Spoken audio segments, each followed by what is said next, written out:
여러분 안녕하십니까? 아침의 광장 박은정입니다. 대구시가 10조 7천억 원 규모의 내년도 예산안을 편성해서 오늘 시의회에 제출합니다. 일반 회계 8조 5천억 원, 특별 회계 2조 2천억 원으로 올해 예산보다 5.9% 약 6천억 원이 증가했습니다. 특히 민선 8기 출범과 함께 추진해온 기금 폐지와 지출구조 조정 등 강도 높은 재정 혁신으로 금융기관 차입금 1,400억 원을 조기 상환해서 연간 63억 원의 이자 부담을 줄일 계획이고요. 또 만기 지방채 상환을 위한 것 외에는 추가 지방채를 발행하지 않기로 했습니다. 대구시가 새해 예산안에 신규 지방채를 발행하지 않은 건 처음인데요. 그러면서도 서민과 사회적 약자 지원을 위한 안전망 확충에는 돈을 아끼지 않고 내년도 예산안을 마련했다고 밝혔습니다. 내년에는 국내외 경제가 더 어려워질 거라고 하는데요. 대구시 예산이 지역 경제를 이끌고 서민 생활을 안정시키는 든든한 버팀목이 되길 기대해 봅니다. 10월 28일 금요일 아침의 광장, 먼저 이 시각 교통 상황과 날씨 듣겠습니다. 서유리 리포터. 네, 먼저 고속도로 상황입니다. 경부고속도로 부산 방향 구미나들목에서 70 물류나들목까지 막힘없이 지나고요.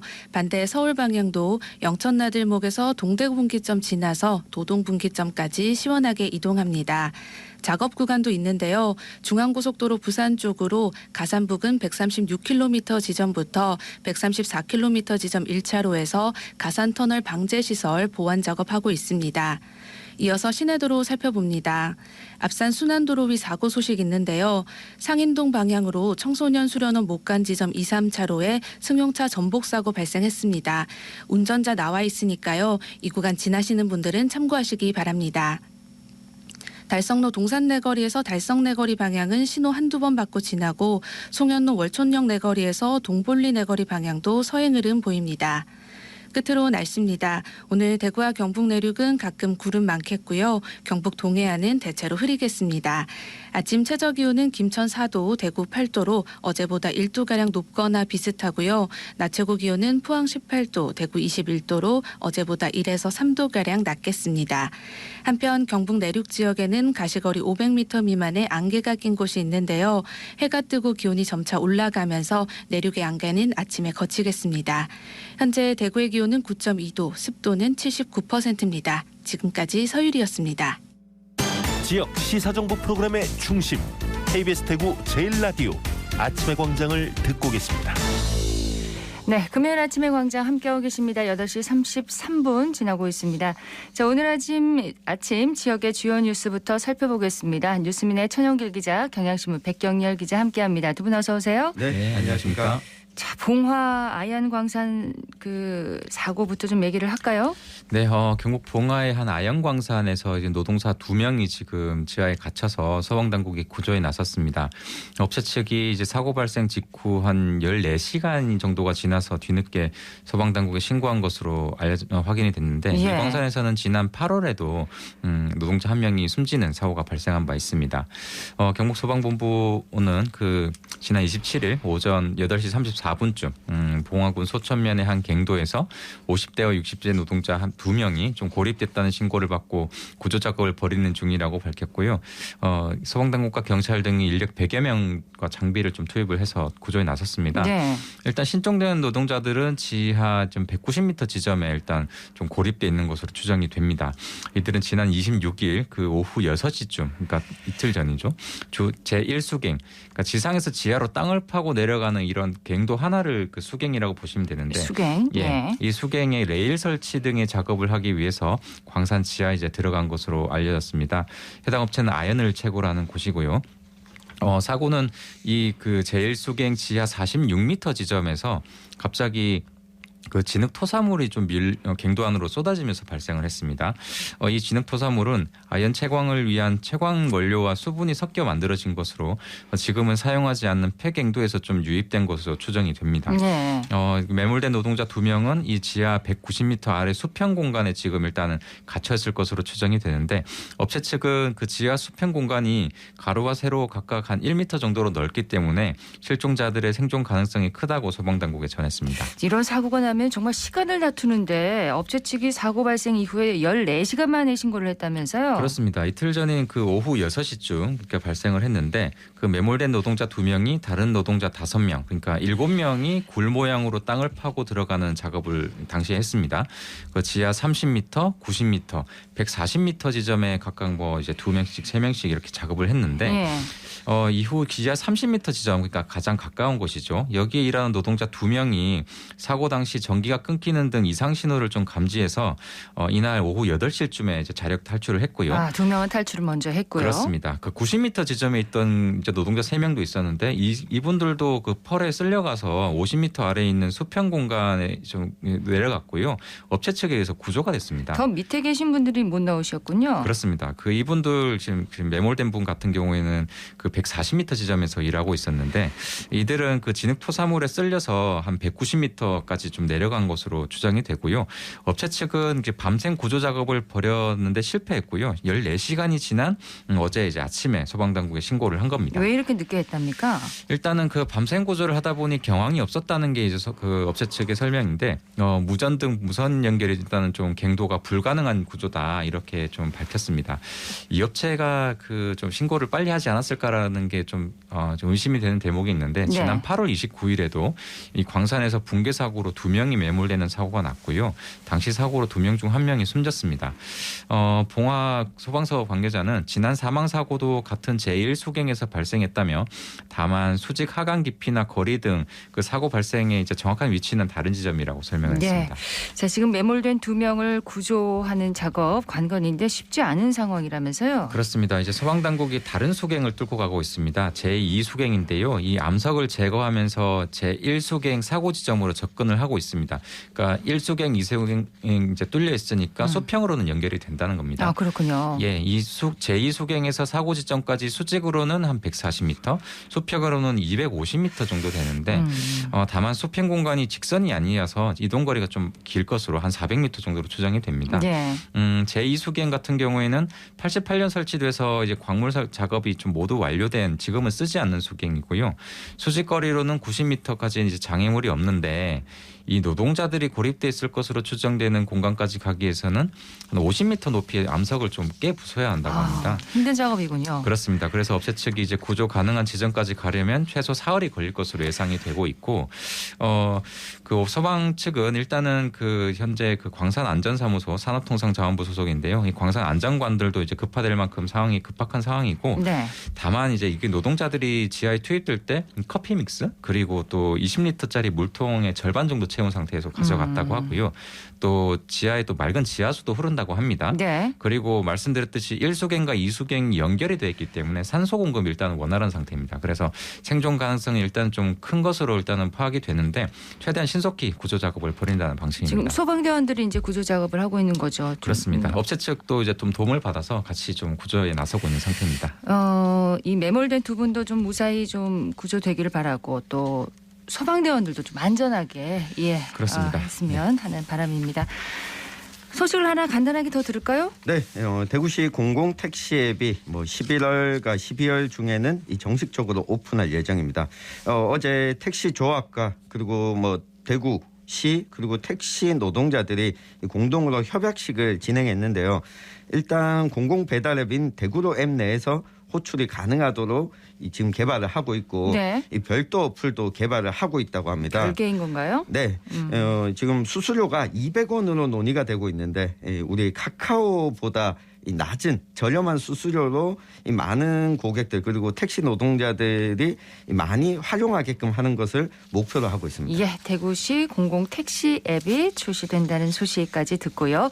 자, 이슈 토크로 넘어가도록 하겠습니다. 오늘은 어떤 얘기 해볼까요? 네, 앞서 백 기자님이 이 봉화의 광산 노동자들이 이 사고가 벌어진 소식을 전해주셨는데요. 이 노동자 사망 등 중대재해가 발생할 경우에 경영 책임자를 처벌할 수 있도록 하는 중대재해처벌법이 올해 1월부터 시행은 됐는데 이 건설 현장과 산업 현장에서 노동자들이 죽거나 다치는 사고가 이어지고 있습니다. 그렇습니다. 현장에서는 여전히 노동자의 안전이 최우선으로 고려되지 않고 있다. 이런 지적이 나오는데 오늘 지역의 이 산업재해 관련해서 좀 살펴보겠습니다. 최근에도 안타까운 사고가 지역에서 발생했습니다. 그렇습니다. 지난 25일 오전이었습니다. 그 대구 달서구의 한 아파트 신축 공사장에서 60대 노동자 A 씨가 떨어져서 숨지는 사고가 좀 있었습니다. 당시 A 씨는 1층에서 이 거푸집 이제 형틀 조립 작업을 하다가 5m 정도 아래에 있는 지하 1층으로 떨어졌는데 네. 현장에는 안전 발판 그리고 안전 그물망과 같은 안전 시설물이 제대로 설치돼 있지 않은 것으로 이제 확인이 됐고요. 고용노동청은 공사 중지 조치를 내린 뒤에 그 현장 책임자 등을 상대로 정확한 사고 경위와 함께 안전수칙 준수 여부 등을 조사하고 있는데 이 중흥토건입니다. 이 중흥토건이 시공사인 해당 현장은 공사 금액이 50억 원 이상으로 중대재해법 적용 대상이거든요. 네.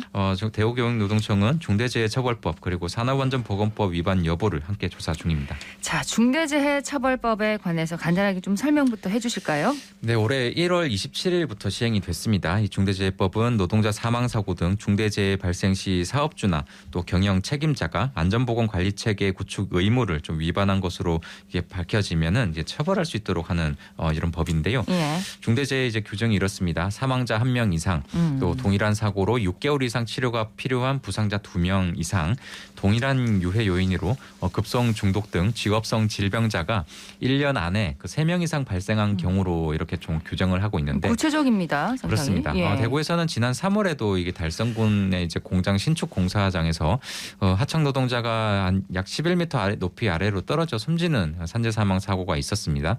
여기에 이제 대구지검 서부지청이 지난 19일에 그 중대재해법상 산업재해 치사 혐의로 그 원청업체 대표이사 그리고 원하청의 현장소장 등 3명을 기소해서 재판에 넘겼거든요. 네.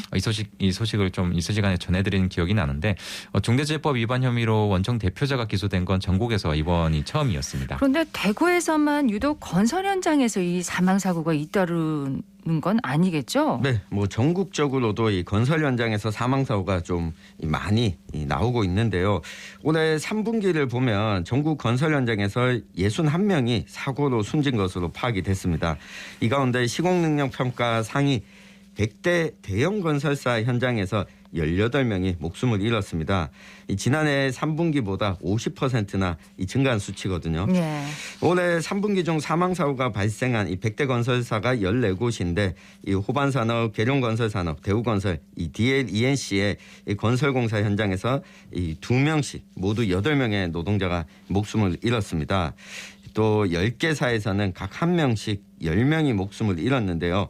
이게 특정한 기업의 경우에는 매년 매분기 연속으로 사망사고가 또 나오고 있는 상황입니다. 예, 참 법이 필요 없다는 생각까지 들 정도입니다. 이 건설 현장에서 이런 인명사고가 끊이지 않고 있는데 정부와 시공사 등의 관리 감독이 너무 부실한 것 아니냐 이런 목소리가 나오고 있습니다. 네, 중대재해처벌법이 시행된 지가 지금 1월이었으니까 9개월가량 지났잖아요. 예. 근데도 이제 그 대형식 건설사 시공 현장에서 이런 기본적인 안전조치 미흡으로 사망사고가 좀 발생하는 건 이 중대재해법에 따른 안전관리 체계가 현장에서 이게 좀 제대로 작동하지 않기 때문이라는 지적이 나올 수밖에 없는 겁니다. 국토부가 그 사망사고가 나온 이제 대형 건설사와 하도급사에 대해서 12월까지 특별 점검을 하겠다고 밝힌 상황인데 특히 사망사고 발생 빈도가 높은 업체에 대해서는 집중 점검에 들어갈 계획이거든요. 네. 대구지방고용노동청도 이번 사건과 관련된 대형 건설사인 이 시공사를 대상으로 중대재해처벌법에 따라 안전보건관리 체계를 제대로 좀 마련을 해서 현장에서 안전관리가 철저히 이루어지도록 반기 1회 이상 안전보건관리 체계의 현장 작동 여부를 좀 점검한 뒤에 필요한 개선 조치를 했는지 들여다볼 예정입니다. 네. 또 건설사에서 시공하는 대구 경북 지역의 모든 건설 현장에 좀 불시 감독을 실시해서 법 위반 사항에 대해서 엄정 조치할 계획이라고 밝히긴 했습니다. 감독과 점검을 좀 철저하게 꼼꼼하게 좀 해주시길 부탁을 드리고 대구와 경북은 또 제조업 비중이 높잖아요. 네. 제조업 공장에서도 산업재해가 빈번하게 일어나고 있습니다. 맞습니다. 예, 얼마 전에 있었던 사고였죠. 이 평택의 SPC 계열사 제빵 공장에서 발생했던 20대 노동자의 끼임 사망 사고가 이 남해 지역 일이 아닙니다. 아마 이 시간에 여러 번 소식을 전해드렸었는데 이 제조업 공정, 특히 뭐 포스코나 이 다른 이 공정들에서 사망 사고가 꾸준히 계속해서 좀 나오고 있는데요. 네. 올해 상반기 기준으로 산업재해로 사망한 전국의 제조업 노동자가 99명입니다. 이 가운데 14명이 대구 경북 노동자들이었거든요. 또 끼임 사고 사망자 수가 전국적으로 보면 29명인데 이 중에 6명이 이 대구 경북에서 나왔습니다. 네. 이 전국 평균보다 높은 수치거든요. 이 지난 5월에는 이 대구 경북의 중대재해 위험주의보와 이 제조업 사망 사고 위험 경보가 또 발령이 되기도 했었고 이 노동청이 집중 감독을 벌이고 있는데 이 관리 감독을 아무리 열심히 벌이더라도 이 작업 현장에서 기업이 이 안전과 관련해서 애를 쓰지 않는다면 네. 이 사고가 계속 반복되고 있는 상황입니다. 자, 중대재해처벌법이 시행되면서 사업장마다 사고 예방을 위해서 힘쓰는 것 같았는데 그러기를 또 기대를 했었고요. 결과적으로 보면은 사고가 크게 줄어든 것 같지가 않습니다. 그렇습니다. 이게 좀 통계로 보면 좀 여실히 와닿아질 것 같은데 이게 고용노동부가 집계한 자료를 보면요. 올해 그 1월 그러니까 중대재해처벌법 시행이 된 이후부터 8월까지 산업재해로 숨진 노동자가 432명입니다. 이게 지난해 이제 법 시행 전에 같은 기간을 비교해서는 9명이 적은 거거든요. 불과. 이 의미를 좀 부여하기 어려운 수준이라는 걸 아실 것 같고요. 특히 중대재해 사고 건수도 올해 1월에서 9월까지 400건이 발생을 해서 지난해 같은 기간에 비해서 29건 줄어드는데 그쳤습니다. 그런데도 이 중대재해법에 따른 사업주나 경영 책임자에 대한 처벌이 좀 제대로 이루어지지 않고 있고 아직도 처벌 기준과 판단 잣대가 좀 명확하지 않다는 비판이 있는 거거든요. 예. 중대재해법 시행 이후 9개월 동안 대구 경북에서 노동자가 다치거나 숨지는 산재 사고로 사측이 입건된 경우가 한 15건인데 기소된 경우가 앞서 전해드렸던 달성공 공장의 신축공사 현장 추락사 한 건뿐입니다. 중대재해처벌법이 근데 시행되지 않는 그 50인 미만 사업장의 경우는 어떤지 궁금한데 네. 노동 환경이 열악해서 사고가 더 많지 않을까요? 네, 말씀해 주신 것과 같습니다. 이 고용노동부가 발표한 집계를 보면 이 산업재해 노동자가 제조업체 중에서도 50인 미만 소규모 사업장에서 76.3%가 발생했습니다. 이 사망자도 700명을 넘겼고요. 예. 또 이 내용별로 살펴보면 지게차, 크레인, 컨베이어, 지붕, 사다리, 화물 운반 트럭 등 이런 현장에서 이 사망 사고가 좀 많이 일어났거든요. 특징 중에 하나가 지게차나 크레인이나 이게 이 작은 업체에서 지입으로 일을 하는 분들이 상당히 많거든요. 네. 이 특정한 기업에 속해 있지 않은 경우가 많다 보니까 안전에 있어서 더 사각지대에 존재하고 있는데요. 애초에 노동부가 올해 10월까지 중대재해 감축 로드맵을 수립하겠다고 밝혔지만 이 계획을 일단 다음 달로 연기했습니다. 11월 중에는 발표한다고 하는데 네. 이 50인 미만 사업장 안전에 대한 부분 좀 계획이 분명히 있어야 되겠습니다. 더 추가되지 않을까 한번 네. 기대를 해봐야 되겠네요.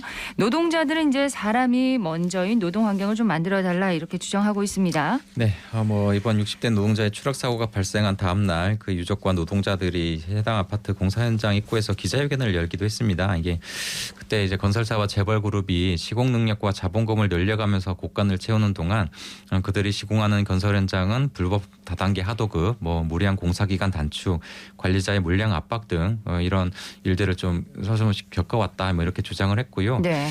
사람의 목숨이 최우선되는 현장을 만들어 달라며 이 현장에서 억울하게 사망한 우리 동료를 위해서 안전한 건설 현장을 만들겠다 이렇게 머리를 숙여서 좀 처연하게 했습니다. 노동계에서는 노동자의 이제 생명과 안전을 지키는 건설안전특별법 제정 그리고 안전운임제 일몰제 폐지 및 확대, 작업 중지권 및 노동자 참여를 보장하는 그 산업안전보건법 개정을 촉구하고 있는 상황입니다. 네. 시간이 좀 더 흘러서 제도가 정착이 되면 이 사망사고 감소 효과가 좀 나올까요? 어떻게 전망하십니까? 네, 이게 최근에 윤석열 정부가 기업들의 입장을 반영해서 중대재해처벌법 이 처벌 수위 완화를 시행령 차원에서 좀 추진하겠다 이런 신호를 주면서 오히려 기업들 입장에서는 특히 50인 미만 기업들은 우리까지 확대될 일은 없겠구나라고 하는 신호를 줬다고 봅니다. 예. 50인 미만 사업장에서 일하는 노동자도 또 보호할 수 있도록 이 제도 자체가 정착하는 가운데 좀 이 강력한 이 처벌을 좀 보여줘야지만 이 제도 시행에 효과가 있지 않을까 싶습니다. 저도 뭐 청 기자 말에 전적으로 동감을 하고요. 이 중대재해법이 나온 배경을 먼저 좀 생각을 해봤으면 좋겠어요. 네. 한국처럼 친기업 정서가 강한 곳도 좀 없습니다. 근데 경제 발전에 큰 역할을 한 곳이라는 이렇게 이제 기업이다 이런 인식이 뿌리 깊게 박혀있기 때문인 건데 이렇게 노동자의 인권을 강조하고 목숨을 강조한 지가 거의 오래되지는 않았습니다. 그래서 이제 법으로 기업주의 처벌을 좀 강화를 하면 대신 그 노동자들에 대한 처우, 뭐 안전조치 등이 좀 개선되지 않을까라는 생각에서 이게 마련됐다고 볼 수 있거든요. 그렇죠. 그 안전규정 강화라는 요구만으로는 이제껏 산재를 막지 못했기 때문입니다. 결국은 이게 이윤이 최우선인 한국의 그 기업 문화를 좀 바꾸지 않고는 불가능한 얘기라고 생각이 되는데 이 중대재해법이 무서워서 또 뭐 피해야 될 법규라서 뭐 또 처벌이 강하다고 비판하기 전에 기업 스스로가 이게 진정으로 노동자를 뭐 하인이 아닌 동료라고 좀 생각해야만 일터에서 목숨을 잃는 노동자가 좀 줄어들지 않을까 이런 생각을 해봤습니다. 네, 뉴스민의 천영길 기자, 경향신문 백경열 기자였습니다. 두 분 고맙습니다. 네, 감사합니다.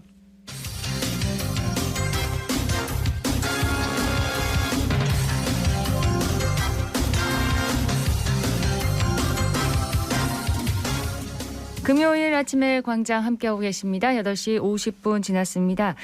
주민들에게 취업 기회를 주고 또 기업에게는 맞춤형 인재를 제공하는 구인 구직 만남의 날 행사가 대구 북구에서 열렸습니다. 각종 일자리 정보와 면접 기회가 제공돼서 구직자들의 반응이 아주 뜨거웠다고 하는데요. 김현지 리포터가 다녀왔다면서요? 네, 지난 수요일에 대구 북구청에서 진행된 구인 구직 만남의 날 행사는 구직자들과 참여 기업들로 인산인해를 이뤘습니다. 현장에 들어서자마자 기업 담당자와 면접을 보기 위해 길게 줄을 서 대기하는 구직자들이 눈에 들어왔는데요. 이번 행사는 물류센터 현장직, 매장관리, 직업상담사 등 28개 기업이 170명을 채용할 예정이었는데 네. 무려 800여 명의 구직자가 몰렸습니다. 많이 들어오셨네요. 네, 그럼 먼저 참여기업 담당자와 구직자 이야기 들어보시죠. 저는 프레스 금형 제작 업체입니다. 금형 제작에 필요한 사상 작업이라든지 조립 가공 그쪽으로 지금 구하고 있습니다. 기업 입장에서 이런 행사들에 대한 이점을 좀 느끼고 계신지가 궁금해요. 네, 막상 보니까 역시 인력난이 심한 걸 제가 피부로 느끼고 있네요. 저희가 회사 차원에서 워커넷이나 뭐 다른 쪽으로 인력을 채용하려고 냈는데 이력서가 안 돌아요. 안 돌았는데 오늘 보니까 막상 보니까 또 의외로 또 이쪽으로 오니까 사람들이 좀 있고 이력서를 저도 오늘 한 7-8장을 받아놨는데 아무래도 이런 쪽에 좀 자주 하면은 홍보라든지 이런 걸 자주 해주시면은 기업의 인력의 문제는 좀 해소될 것으로 좀 사료됩니다. 침산동에 사는 정정리이고 나이는 61세입니다. 원하는 일자리 직종이 어떤 거예요? 유치원, 어린이집 이런 데 원하는데 어린이집 식기세척 관련해서 여기 접수하려고 와 있습니다. 그 어린이집 일하다가 그 아는 분이 소개를 했어요. 그래가 여기 왔습니다. 지금까지 자영업 하다가 코로나 되기 전에 잠시 그만두고 지금 쉬고 있다가 어린이집 유치원 식당에서 잠시 일을 도왔습니다. 뭐든지 시켜만 주면 잘할 것 같습니다. 그러니까 현장에서 기업 담당자와 바로 이제 면접을 볼 수 있었던 거죠. 그래서 많은 분들이 오셨네요. 네, 그리고 현장에 이력서와 자기소개서 양식이 준비돼 있어서 그 자리에서 바로 써서 면접을 볼 수도 있었습니다. 채용뿐만 아니라 대구 강북고용복지 플러스센터와 대구시 여성회관이 참여해 취업 상담도 이뤄졌고요. 이력서 증명사진을 무료로 찍어주는 행사도 진행됐습니다. 편안하게 앉으세요. 등을 앞으로 조금만 당길까요? 안경을 꼈기 때문에 아주 좋은 자세입니다. 찍겠습니다. 눈 이쪽에 보시고요. 자, 하나, 둘. 몇 년생이세요? 저 69년생이요. 면접은 보셨어요?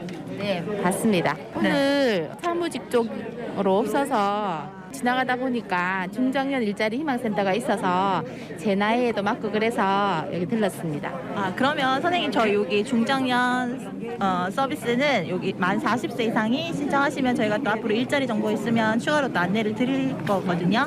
신청서 작성 한번 해보시겠어요? 네. 네, 저는 북구 서변동에서 왔고요. 나이는 53세고 여해숙입니다. 간호조무사 그쪽으로 좀 구하고 있습니다. 저는 계속 직장생활 해왔습니다. 9월 15일 날 퇴사했거든요. 신지는 좀 얼마 안 됐는데 그 나이가 아직까지 일할 나이다 보니까 좀 내 생활을 갖는 것도 좋은 것 같아요. 건강에도 좋은 것 같고 집에 있으니까 조금 나태해지고 일했던 사람이 우울증도 오를 것 같은 느낌이 들어요. 저는 어느 분야든 자신이 있고요. 이제는 이 직장을 이번에는 마지막 직장이다 생각하고 열심히 제가 정년 퇴직하는 날까지 제 직장에서 근무하면서 보람을 갖고 생활하고 싶습니다. 젊은 분들도 많이 오셨고 또 연세가 있는 분들도 많이 오신 것 같네요. 네, 요새는 온라인에서 취업 정보도 얻고 채용 지원까지 하는 추세인데요. 온라인에 익숙지 않은 분들이 참여하면 취업을 위한 다양한 기회를 잡을 수 있겠다는 생각이 들었습니다. 마지막으로 북구청 일자리 정책과 정효순 주무관에게 행사 이야기 더 들어보시죠. 구인구직 만남의 날 행사는 언제부터 개최됐나요? 저희가 10년 전부터 상하반기 해서 1년에 2번씩 개최를 했었고요. 코로나 이후에 이제 3년 만에 오프라인으로 개최하는 겁니다. 저희가 방문하시는 분들하고 이제 면접 보시는 분들 봤을 때 한 30% 내외 정도는 취업에 성공했다고 볼 수 있을 것 같아요. 저희가 구인구직 만남의 날 행사를 개최함으로써 지역 주민들에게 이제 정기적으로 개최된다는 인식을 심어드려서 이제 일자리가 필요하거나 또 직원이 필요할 경우에 이 행사에 참여하셔서 성공적인 취업을 하시고 그리고 이제 기업에도 좋은 인재를 채용하는 기회가 됐으면 좋겠습니다. 관내가 아니더라도 이제 취업을 원하시는 대구시 아니면 그 외 지역에서도 지원이 가능합니다. 행사가 네. 이번 행사는 끝이 난 건가요? 또 있나요? 네, 내년 상반기에도 또 예정돼 있습니다. 매년 상반기와 하반기에 예정돼 있는데요. 이 앞으로도 구인구직 만남의 날 행사로 지역 주민들을 위한 취업의 문이 더 활짝 열리길 기대합니다. 네, 김현지 리포터 고맙습니다. 네, 고맙습니다. 오늘 대구 경북 지역 구름 많은 가운데 동해안에는 동풍의 영향으로 가끔 비가 내리겠습니다. 내일 낮까지 예상 강수량 울릉도와 독도에는 5에서 20, 남부 동해안에는 5mm 미만입니다. 오늘 낮 기온은 16도에서 21도 분포로 평년과 비슷하겠고요. 당분간 내륙을 중심으로 일교차가 크게 벌어지고 새벽부터 아침 사이에 경북 산지를 중심으로 서리가 내리는 곳이 있겠습니다. 아침의 광장 금요일 순서 여기까지입니다. 박은정이었습니다. 고맙습니다.